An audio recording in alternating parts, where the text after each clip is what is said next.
manta da ni a zuciyata, so na kike so ya min lahani. Ke ce kin faɗa ko da yaushe ba kya rabo da ni, amma gashi san zuciyarki ya saki nisa da ni. Ciwo na rabuwa da mai so shi yake sanya ciwon zuciya. Idan ba biki na tabbata dole zan sha wuya. Ciwo da kauna in ya shige a zuciya bai jin magani, yana buguna kuma kin sani ba biki babu ni. Baya kwatanto zafin sana bugun mai rawani, koyi misalto mai yin sake so a mai lamani. Bai ji bai gani ko shige za ya rabta da shi har da gunaguni,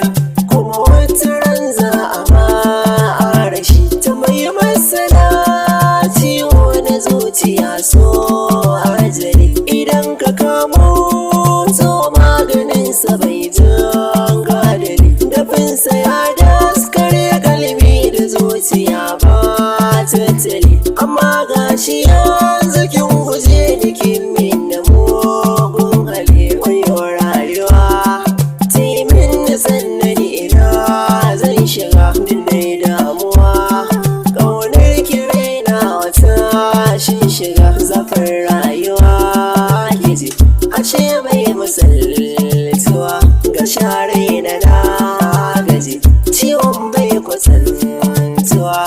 Daure kiwo a gaji duki na fi samuwa, idan na yi laifi ne ke faɗa min na yotuwa. Wuyo rayuwa inda bai san ka za ta ba daɗi, da ce da bai so shi ke sa waɗan adam kawai.